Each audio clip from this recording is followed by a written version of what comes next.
How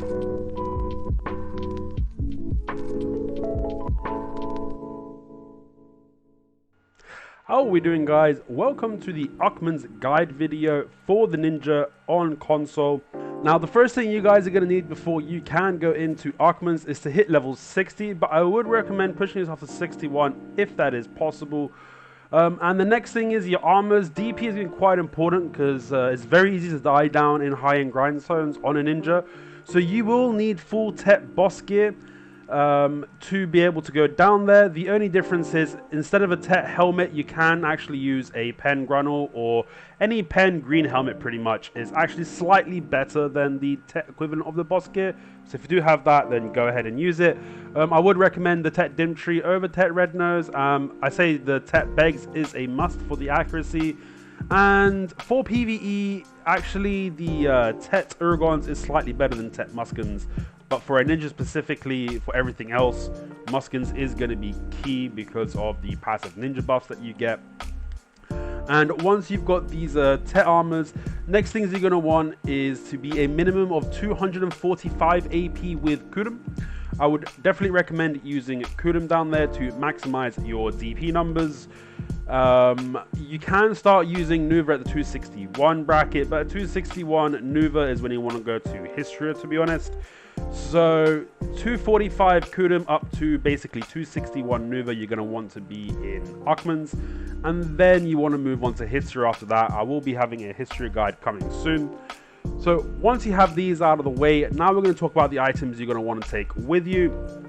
So you will want the Camasilvio meal. 150 HP is great for sustain, back attack damage is key, and stamina is quite useful for the Ninja as well. The next one is the crit damage plus 5% that you get from the King of Jungle Hamburg, which is very important for clearing. And Serendia meal, 10 accuracy, extremely important for Ninja. AP plus 5 is nice, and crit plus 1 isn't actually that important because Ninja, almost all of his abilities have 100, if not 70% plus crit on them. But it is nice for the couple of abilities that don't. Next item, you want Purified Water and Star Anasia Tea. Whilst you're looking for portals or trying to gain access to Aakman's, you will get the Desert debuff. However, once you get in there, just pop one of these, whichever one you need, and you won't need to do it because the Desert debuff does not get reapplied once you're in Aakman's. You're also going to need some pots. I would say it's definitely a must to have a Fairy of Miraculous Cheer. You can go down there without it, but you will have to do a lot of micromanaging of hitting your own pots, which is not as efficient as just a fairy doing it for you automatically. And the elixirs I'd recommend would be Elixir of Draining is the most important one for sustain, 3 HP per crit. This is very, very important for being down there. Back attack damage plus 10% you get from Elixir of Assassination. This is also fantastic for just the extra damage. You're going to do a lot of back attacks as a Ninja, so definitely pick this one up. And it's also important to know, just use the green version of both of these and the green version of the concentration elixir here. Accuracy plus 8, nice little buff, not that much, but every little helps. And then I'd recommend using the Elixir Fury. Once you get more comfortable down there, start using Elixir of Endless Frenzy, but at the beginning 100% stick with the Furies. You don't want any DP reductions here, so all AP plus 5 is nice. Obviously, all AP plus 13 is better. I would recommend using the blue version for Frenzy, and again, just the green version for Fury. Other elixirs, the first couple of times going down there, pick up these 3 as well. Remarkable Bill, minus 10% damage received from monsters is really, really good. Use the blue version here. Grim Reaper, plus 1 per hit, HP per hit. Doesn't have to be crit, just successful. So that's a really nice extra sustain to put on top of your draining. And Elixir of Sharp Resistances, again 15% debuff resistances from monsters, so less chance of you getting CC'd, which is definitely going to help you out. Blue version is good to use. And then extra life, just use the green version here, 100 extra HP. This is basic. These 2 here are like extra. If you're really still struggling with these 3 and you're still seeing yourself dying a lot, then pop these 2 down here. But that'll be extra life and steel defense. Just use the green version for steel defense, not the blue one, and the green version here for life. So that gives you some damage reduction and it gives some extra HP. And finally, again, if you are having some issues, instead of maybe using the Alchemy Stone of Destruction, you could use one for protection. Again, use the Life Stone equivalent from the marketplace if you can't get a hold of this one. The extra 110 HP, evasion +8, damage reduction +6, and all resistance +4% is definitely going to help you out in terms of surviving down there. Finally, a couple extra items just take with you. Make sure you just take some good feed, just to be able to feed your pets whilst when you go down there. Another one is either some beer or some bird meat. I don't have any on me right now. I have those on you if you do have a worker empire to keep them topped up. You will need some memfrags if you need to go to the skill instructor and change your skill add-ons.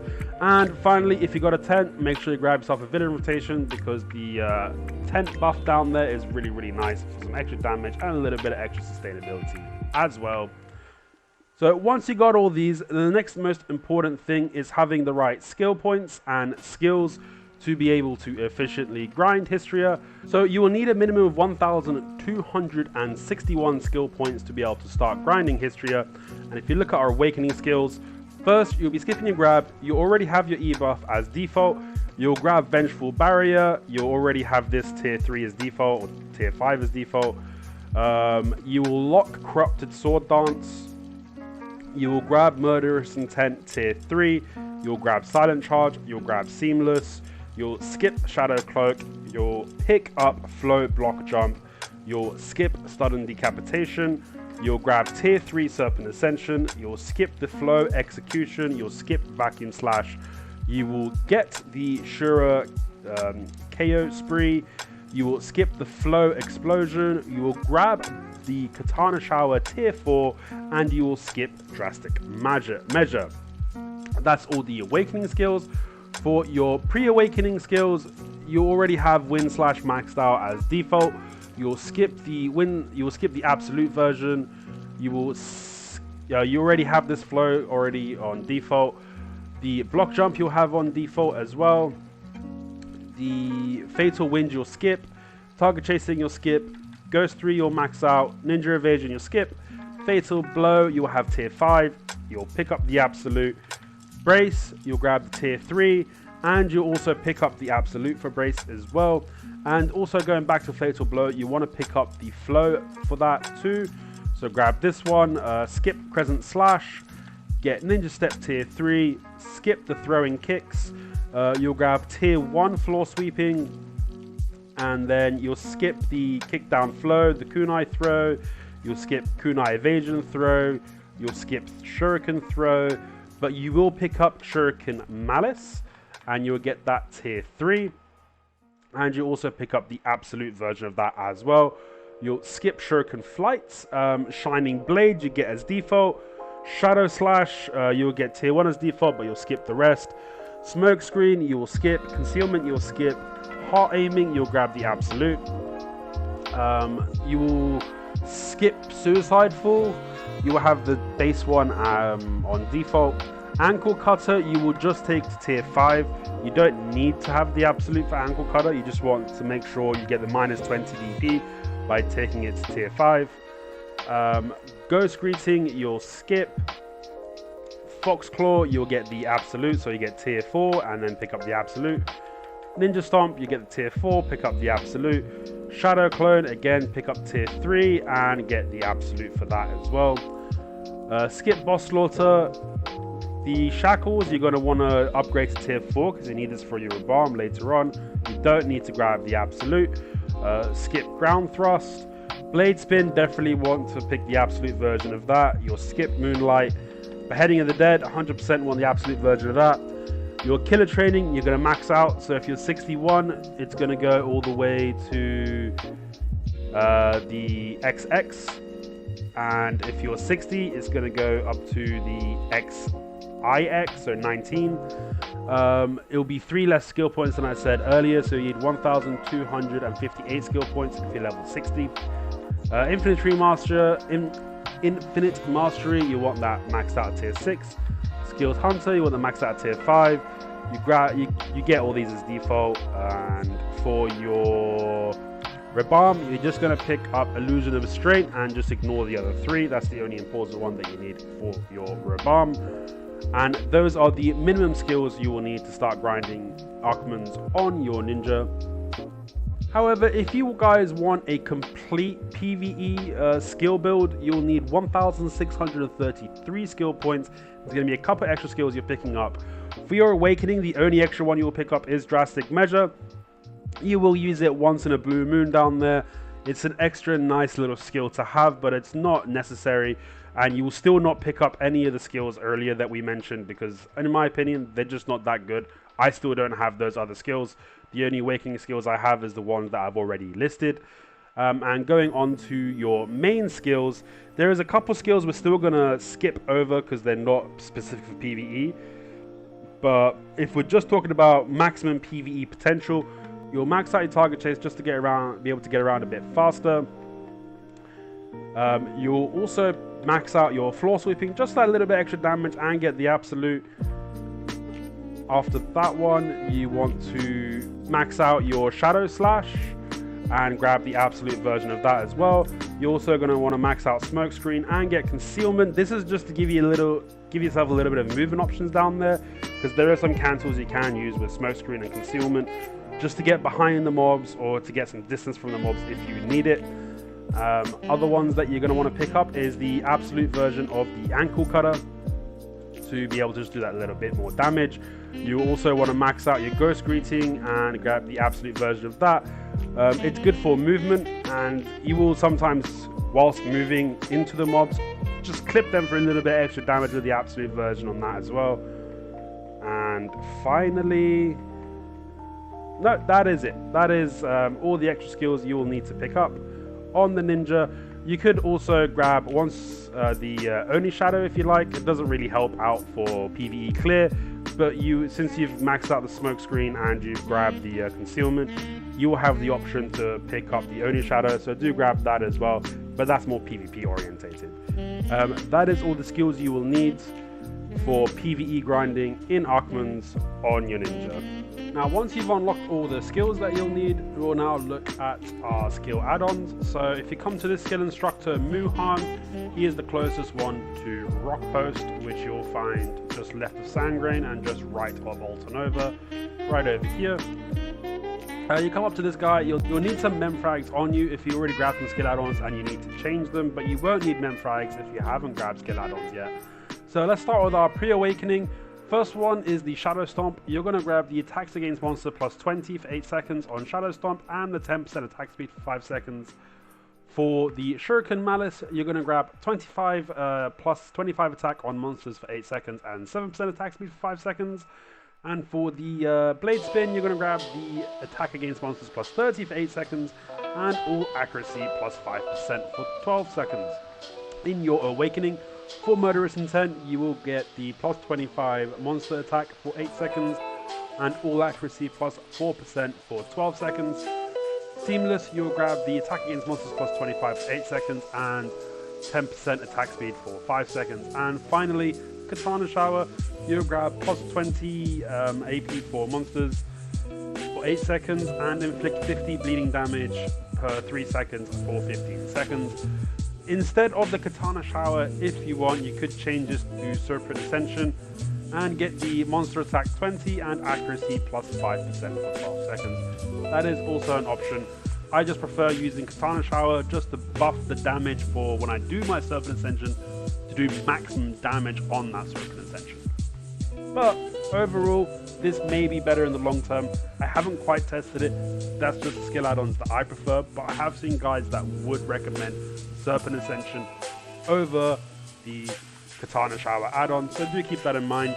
So once you have all your skill add-ons, let's talk about the ninja's ring menus and what you want to put on your D-pads. So it is important to note that this is my personal setup. I will tell you guys what is VIP, so very important to put on the menu, and then what are the optional stuff that I've put there for different reasons that might not be PvE or for some people might not be optimal.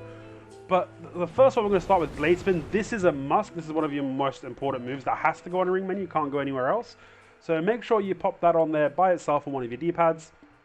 And Smokescreen is a personal choice for PvP. It's good for me to be able to mix things up in PvP and mix around my movement, but it is not that useful for PvE, so that's definitely up for change. The illusionist ring is a must as well. That has to be on your D-pad, and it's a very, very important move for the ninja, so make sure you got that there. Block jump, it's my personal choice to put on a D-pad, but you can always use left trigger, left bumper, or L2, L1 for PS4 users to use block jump. I prefer having it on D-pad, so again, that's up for debate whether or not you want to put it on yours. And again, the only shadow and concealment is PvP choices that I put on there. I think it's very important for PvP, but if you don't, then you don't have to have these on your ring menus, and you can put something else in its place. Now, when it comes to PvE specifically, this is a very important ring menu that I have here. I want to have access to put my campsite out. Obviously, if you don't have a campsite, then this is not going to be as important, but if you do, then 100% put that on your ring menu. Fairy information is another important one, and the absorption is another important one. Obviously, PvP, if you have to PvP, then put that option on there as well. And if you've got maids and butlers, I'll put that on your ring menu. But the important ones here is your food buffs. Just put your food buffs on your ring menu so you don't have to be opening your pause inventory screen like this when you're trying to grind, because this is not efficient, it's going to get you killed. And the next one is the same thing for your elixirs. So over here you have a ring menu specifically for your elixirs, again, so you don't have to open up your inventory and micromanage that way. This ring menu does change for me in PvP. I have different items here that aren't elixirs when I'm PvPing, but when I'm grinding, this is what I use the ring menu for primarily. Also, let's have a quick look at the crystals that we're going to need to be in Aakman's. For your main hand, you want the precision crystals.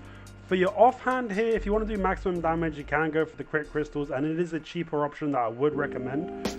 But the extra HP that you get from the awakening spirit crystals or the Voltara crystals, the 150 HP, is going to help you with survivability. So it's going to give you 300 HP total for 2, and I think it's 5 AP, so you get an extra 10 AP on top of that as well, which is quite nice. For the Griffin helmet, you can put whatever you like. I've got some EXP crystals in there. Jin half-year crystals are best in slot, which give you 50 HP each, 5 HP recovery, and 20 evasion. But I'd probably go something a bit cheaper if it's going to be your first couple times down there. So I would recommend just the regular half-year crystals for the 50 HP and 5 HP recovery. Very cheap option to pop in your helmets there. For your armor, the best in slot is Jin Cold bonus. Again, I'd recommend just the cheap Vigor crystal to put in here if it is, again, your first couple times going down there. For your Beg's gloves, obviously Jin Vipers are the best, but again, they're very, very expensive, so don't use those the first couple times you're going down there. Just grab yourself the Black Magic Precision crystals for a little bit of extra accuracy and pop those in there. And for your boots, best in slot at the minute, in my opinion, is the Red Battlefield Adamantium crystals. But just grab the regular base versions for the cheaper option and pop those in your boots and you'll be good to go. And that is the crystal setup that you'll need for Ackman's. Now, once you have your skill menu sorted out, it is time to practice your skill rotation before going into Ackman's. I am going to start with a full demonstration of the skills that you are going to be using down there. If you guys can follow along with what's happening, then you can skip this section here, go straight into Ackman's. If not, or if you want some further explanation on button presses, then stay tuned, we'll break it down into sections. But this is what your skills are going to look like when you're clearing.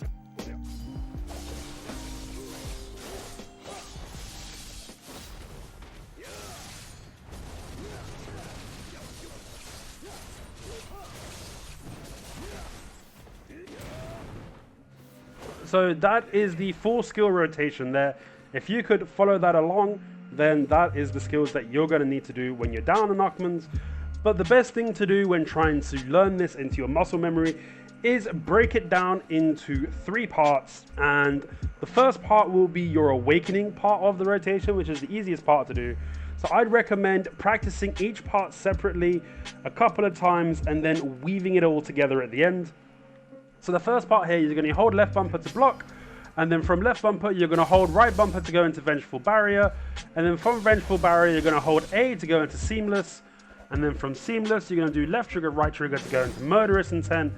And then after Murderous Intent, you're going to hold left trigger and B to do Katana Shower. And then for me, it's down on the D-pad. You can do left trigger, left bumper to do block jump if you like to do it that way, to get behind the mobs. And then once you're behind the mobs, it's down and B to do Serpent Ascension. So the first section here will look as so. So you'll start with the block, right bumper, A, left trigger right bumper, LTB, down on the D-pad, and back B. That is the first part of your combo there, so practice that. So once you have the awakening part of the combo locked down, we are now going to look at the pre-awakening section. So you're going to be starting with left on the D-pad for blade spin, then you're going to hold left trigger right bumper to do the ankle cutter, and then after that you're going to press left bumper to do shuriken malice. After shuriken malice, this is where it can get a little bit tricky if you're not used to pressing the buttons the way I'm about to tell you now. But you're going to hold a directional input left or right and right bumper at the same time to do shadow slash. And then whilst you're doing shadow slash, you're going to let go of the directional input, keep holding right bumper, and then press right trigger. This is going to get straight into heart aiming and then into fatal blow and the flow as well. So this is what it's going to look like here. So I'm holding the directional button here to do shadow slash.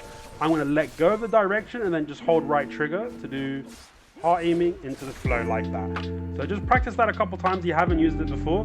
Once you get it down, it's really easy, but if you're just looking at the button presses, it can get a bit confusing, but just follow the guide that I gave you there to get that section sorted out.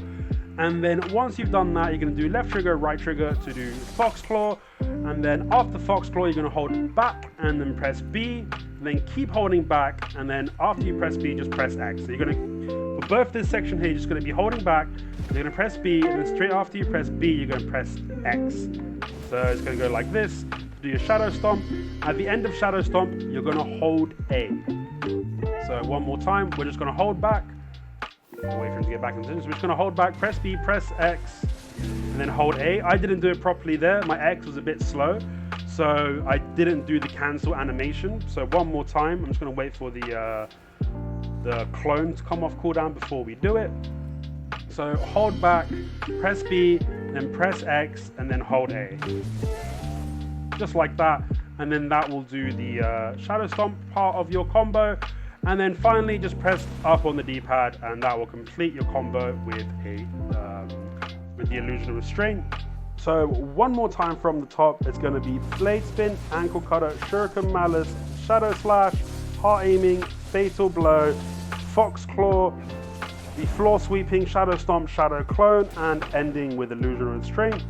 So once you've got the pre-awakening section down into your muscle memory and the awakening section down into your muscle memory, bring the whole thing together. So you're going to be starting with your block, right bumper into vengeful barrier, seamless, murderous intent, katana shower, block jump, serpent ascension, absolute blade spin, ankle cutter, shuriken malice, shadow slash into heart aiming fatal blow, fox claw, floor sweeping stomp into clone, and ending with illusion of restraint. And then finally, one more time, I'm just going to show it to you again in full speed.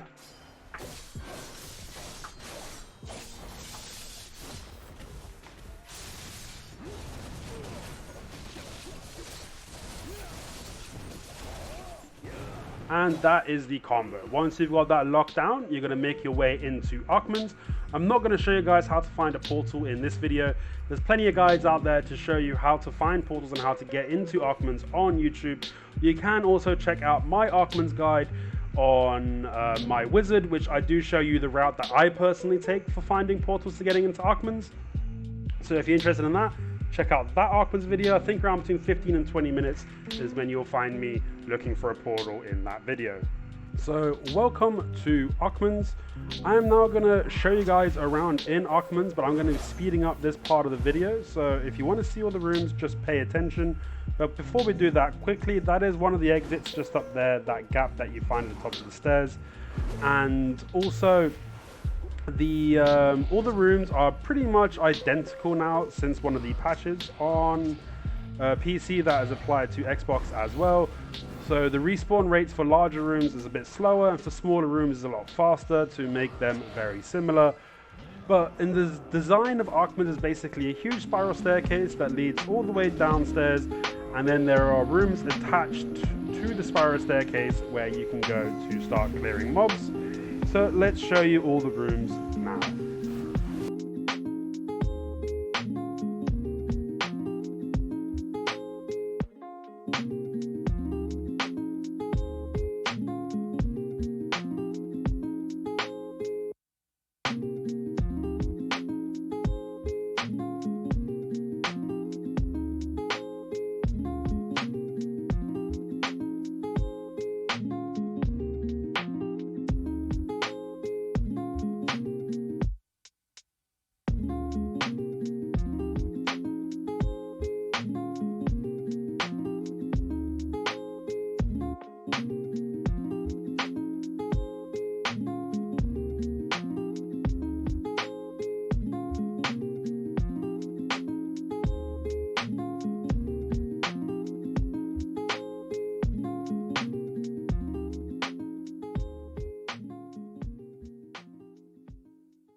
Alright, so that's all the rooms in Aakman's there.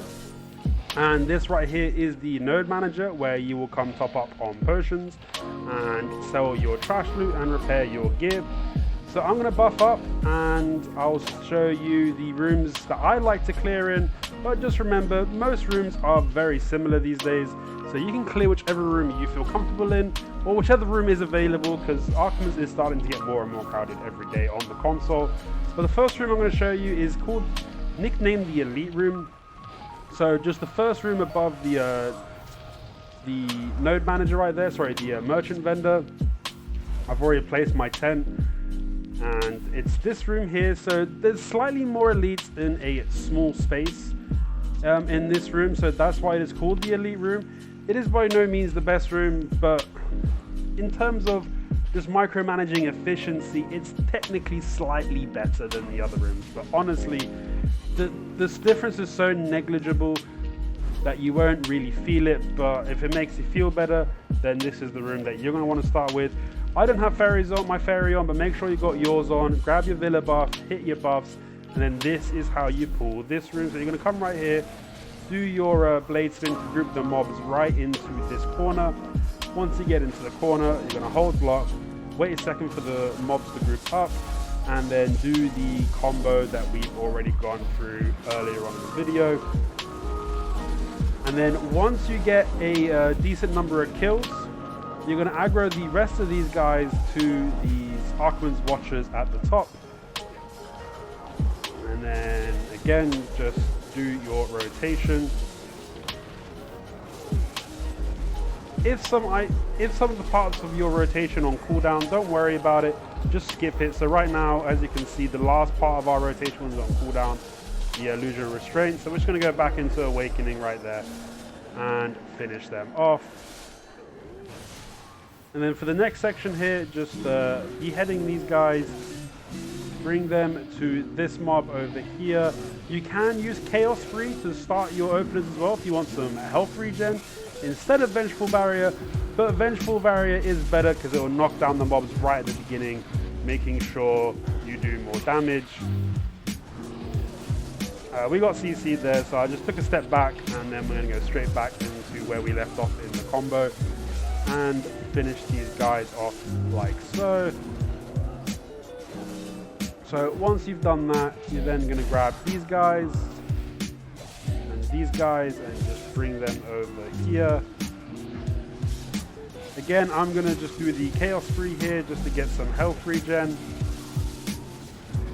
But Vengeful Barrier would be best in slot for skills to use in terms of doing as much damage as possible.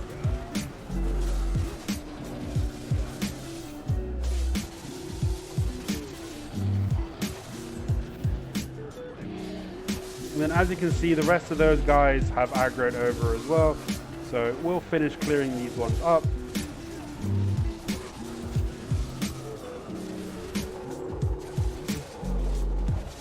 And I'm going to kill... You don't have to kill everything. So like these last 3 mobs that I'm killing here, you can probably just skip those guys out just to speed up your clearing, get more trash. But I like clearing everything. It's actually not the most efficient way of clearing Aakman's. Aakman's, you will get more trash if you were to just aggro the mobs to the next pack. Obviously there was no packs left over there, so I just aggroed them however I saw fit. And finally, I'm not doing it right now, but you want to be using your rage buff on cooldown to maximize your clear speed. And also at the beginning, I'd recommend only using your E buff as your oh shit button to get some health back. I wouldn't recommend honestly using it as a skill to help you clear faster. But once you get comfortable, then you can use your E buff to clear faster. And as you can see, this room is back off cooldown, and you will just rinse and repeat the rotation I showed you there to get that done. And now we're going to skip ahead to the top room, because I think the very top room that I showed you, room number 1, is going to be very good for a beginner room for you guys to start in.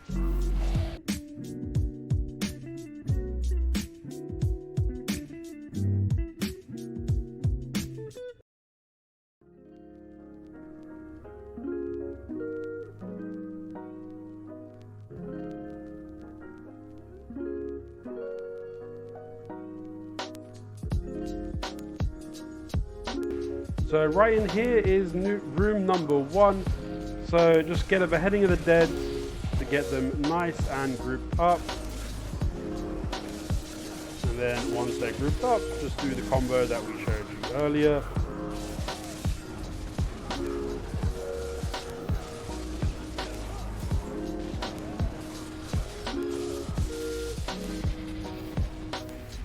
And then over here, just beheading this group over here and bring them to this corner. Again, just do the combo that we showed you earlier. If your block drops on cooldown for any reasons whilst you're doing these combos, you can always use ninja step to get behind them as well. So do keep that in mind. So like this, and then blade spins on cooldown. So I'll just do the, I'll just skip that and do a stance switch for the next part.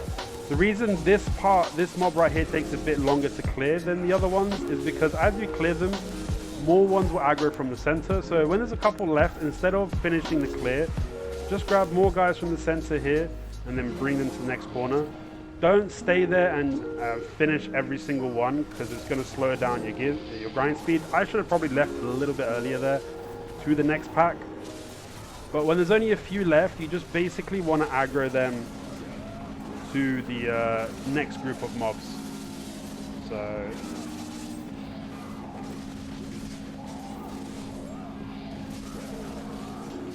you can see there's a couple left here. We're just going to aggro these guys to the next group of mobs. Make sure we get everything aggroed. Come right down into the corner. Just wait a second for them to group up. And then once they're all grouped, again, we're going to do our combo there. It's a very nice tight group that we got.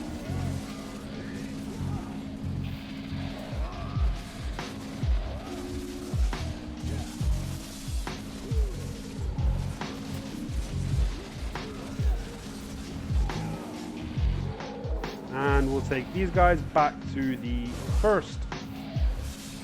So this is the first mob that we started with. See, there's a few guys left over there. Just wait for them to group up. They kind of got behind us, which is a little bit annoying, but it's no biggie. They've already taken a decent amount of damage, so we don't need to get back attacks on them to really finish them off. And that is how you grind the top room here. So this is the room I recommend starting in. It's an easy room to start out. Technically the first room that I showed you is quote unquote the best, but honestly it's mildly the best room in Aakman's. And obviously when you're finished, instead of going all the way down to the node managers quite far away, a quick tip that I can give you guys is just press start and press escape, and this will take you to the node manager.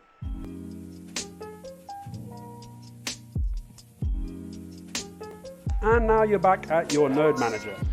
So to get out, obviously you can use this gap over here, and that will conclude the Aakman's guide video for the ninja. Now honestly, it's been a very long time since I've grinded Aakman's on my ninja, and I don't remember the trash values I used to get at what APs. I never came down here personally with a Kudum. I'd always come down here with a Nuva in the past, and I pretty much skipped it and went straight to Hystria because I had a lot of AP, and Hystria was just better for me back then. So I don't know the Aakman's trash numbers that you should be getting. So if you guys do use my guide over here and you spend a few hours in Aakman's, let me know what kind of trash numbers you're pulling on your ninjas at the APs that you're at, and whether or not you're using a Kudum. But thank you very much. If you have any other questions, please let me know. Leave in the comment section down below, and I'll catch you guys in the next video.